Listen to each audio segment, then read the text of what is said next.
السلام عليكم ورحمة الله وبركاته.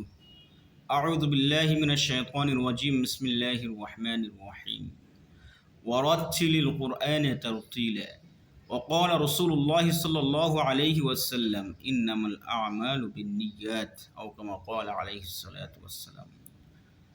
আমার Facebook, YouTube, offline, online সকল ধরনের বন্ধু বান্ধব যারা রয়েছেন সকলকে জানাই, আজকে আমি সেপ্টেম্বর মাসের 1 তারিখ থেকে আরবি কোর্স করাবো এবং আপনারা যারা শুনবেন অবশ্যই আমার সাথে সাথে এই হরফগুলি বলবেন, শুদ্ধভাবে হরফগুলি বলবেন।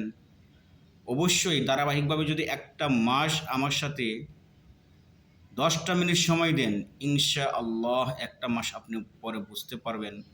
অবশ্যই আপনি কোরআন পড়তে পারবেন, অবশ্যই আপনি কোরআনের অক্ষরগুলি বুঝতে পারবেন, চিনতে পারবেন। তবে 10টা মিনিট ধারাবাহিকভাবে প্রতিদিন আমার সাথে সময় দিতে হবে ইনশাআল্লাহ। তো কথা না বাড়িয়ে আমরা আরবি হরফের দিকে চলে যাই। সম্মানিত বন্ধুরা, আমরা যখন ছোট সময় মক্তবে গিয়ে আরবি লেটারগুলি পড়েছি, অক্ষরগুলি পড়েছি, তখন আমাদেরকে পড়াইছে আলিফ আলিফ আলিফ। না, আলিফ এর উচ্চারণ এখন আর ওইটা নাই। আলিফের উচ্চারণ, সঠিক উচ্চারণ মাখরাজ সহ চলে আসছে। আমরা জানি যে আমাদের দাঁত রয়েছে, দাঁতের আগা রয়েছে। আমরা জানি যে আমাদের ঠোঁট রয়েছে, ঠোঁটের 2টা অংশ রয়েছে, একটা বিজা অংশ আর একটা শুকনো অংশ আছে, আর একটা পেট আছে।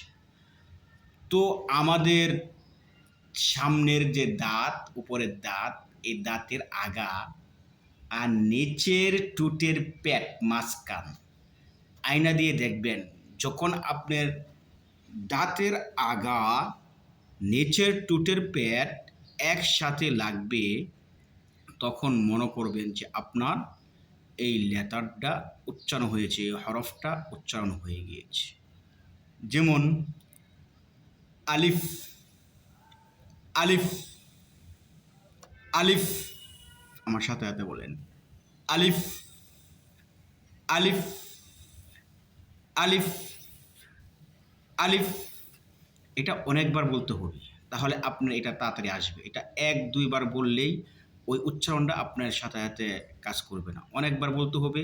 আয়নার মাধ্যমে গিয়ে বলতে হবে, যে আয়না দিয়ে দেখবেন উপরের দাঁত আর নিচের ঠোঁটের পেট একসাথে লাগে কিনা। যদি লেগে যায় তখন মনে করবেন যে আপনার এই হরফটা উচ্চারণ হয়ে গেছে। আবার বলেন আলিফ আলিফ আলিফ, এরপর বাতাস একটু বের হবে। এরপরের লেটার হলো বা। আমরা জানি আমাদের ঠোঁটের 2টি অংশ রয়েছে, একটা হচ্ছে শুকনা অংশ আর একটা হচ্ছে বিজা অংশ। আমরা যখন নর্মাল অবস্থায় থাকি তখন এটা হচ্ছে বিজা অংশ, আর যখন উপরে থাকে তখন এটা হচ্ছে শুকনা অংশ। তো আমরা নর্মাল অবস্থায় বিজা অংশ থেকে বা উচ্চারণ করব, বা বা বা বা বা। এরপরের হরফ হলো তা।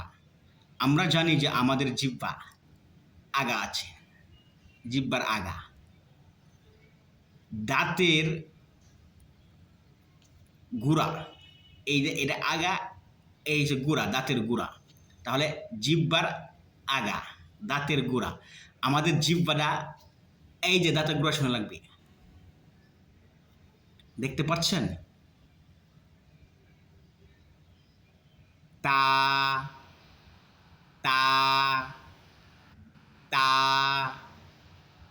তা তা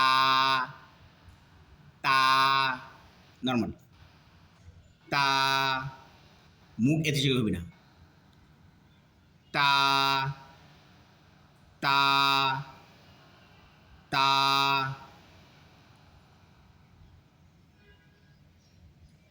তা তা, জিহ্বার আগা দাঁতের গোড়া, তাহলেই কি উচ্চারণ হয়ে যাবে? তার স্থান কোথায়? জিহ্বার আগা দাঁতের গোড়া, তাহলে তা উচ্চারণ হয়ে যাবে সা।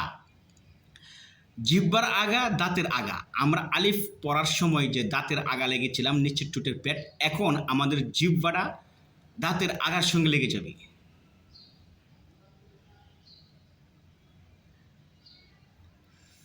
একটু বাতাস বের হবে, সি শব্দ হবে না, বাতাস বের হবে। হ্যাঁ, যদি সা সা তাহলে সিন হয়ে যাবে, সিন। তো সা হবে না, জিহ্বার আগা দাঁতের আগার সঙ্গে লেগে হ্যাঁ হ্যাঁ হ্যাঁ হ্যাঁ হ্যাঁ হ্যাঁ হ্যাঁ হ্যাঁ হ্যাঁ হ্যাঁ।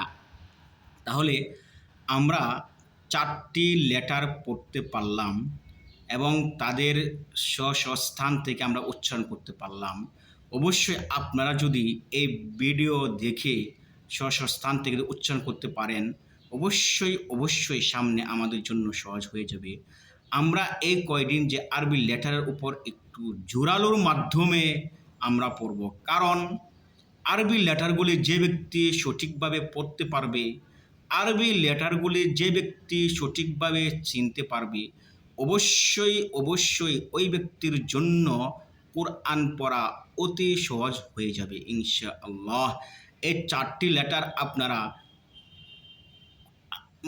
অনেকবার পড়েন, বারবার পড়েন, তাহলে আপনাদের মুখের জবানে এই লেটারগুলো চলে আসবে, জিহ্বাটা ওই স্থানে চলে যাবে যে স্থানে থেকে লেটারটা উচ্চারণ হয়, অক্ষরটা উচ্চারণ হয়।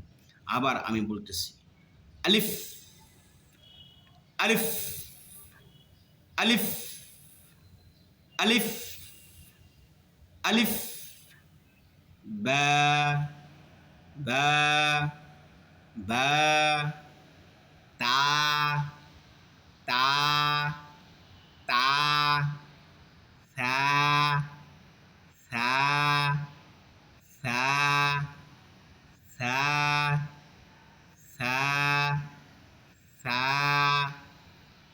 ইনশাআল্লাহ এভাবে পড়েন, ইনশাআল্লাহ হয়ে যাবে।